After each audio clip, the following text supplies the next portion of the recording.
Bonjour tout le monde! Dans cette vidéo, je voudrais vous partager mon bullet journal de grossesse. Et c'est parti pour la présentation. Alors, on commence par la page de garde, où j'y ai dessiné une silhouette de femme enceinte en one-line drawing. Agrémentée de quelques fleurs, j'ai également aussi noté l'année de la grossesse et intitulé le journal bien sûr. Ma première page à ce journal, ça va être la page du jour où j'ai appris la nouvelle. J'ai réécrit le récit de ce moment avec la date du jour et j'ai commencé à décorer cette page. Suivent ensuite les pages de suivi mensuel avec le mois, le stade de la grossesse, à quelle date, l'évolution du bébé, les ressentis de la maman, ainsi que les choses à faire courant ce mois. Donc on comptera 9 pages pour 9 mois qui y figurent. Je crois que ce sont mes pages préférées de ce journal d'ailleurs.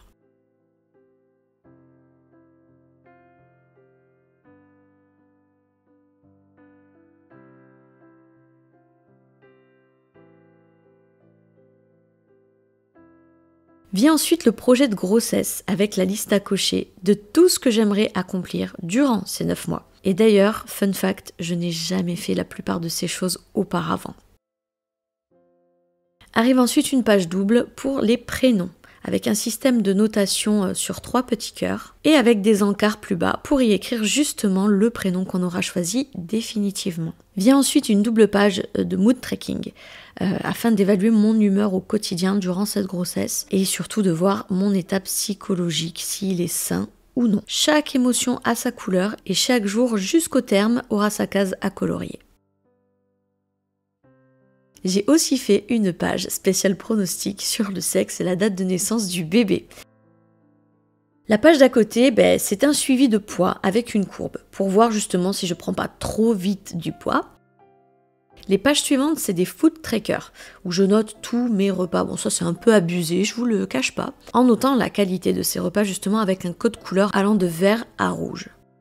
J'ai aussi fait une page pour l'organisation de la fête que je voudrais faire justement pour la révélation du sexe de bébé. Avec le thème, le lieu, le menu, les animations, qui j'invite, etc. Ensuite, il y a une grosse page double sur la liste d'achats à effectuer. Bon, j'aime bien cette page aussi quand même, faut dire, j'aime bien cette page. Mais c'est vraiment là qu'on réalise qu'un bébé, ça coûte cher. J'ai aussi préparé la page pour la maternité. Sur la page d'à côté, il y aura aussi le rituel que j'ai envie de suivre anti-vergeture. Derrière, on a la page yoga, étirement plutôt, peut-être j'aurais dû écrire ça. Et sur la page d'à côté, il y a celle sur les compléments alimentaires que je voudrais prendre et pourquoi je veux cela plutôt que d'autres. Encore derrière, on a les méthodes d'accouchement sans douleur. Le rituel que j'aimerais réaliser justement pour m'entraîner. Et sur la page juste d'à côté, le rituel spécial guérison postpartum que je me réserve justement pour récupérer le mieux possible et le plus rapidement possible. J'ai aussi fait une page sur les émotions de chacun. Donc dessus, j'y ai noté finalement le prénom de chaque membre de ma famille et j'ai recueilli ce qu'ils ressentaient justement vis-à-vis de cette nouvelle grossesse. Et juste à côté, nous avons une page à rêve et à cauchemar, uniquement en lien avec grossesse et bébé. Et pour finir, on a donc une double page avec un côté bilan sur l'accouchement, donc la durée, la gestion de la douleur, etc. Vous voyez, c'est vraiment une fiche technique, on va dire. Et le meilleur pour la fin, donc la page finale de présentation de bébé avec ses mesures, son poids, sa photo à coller.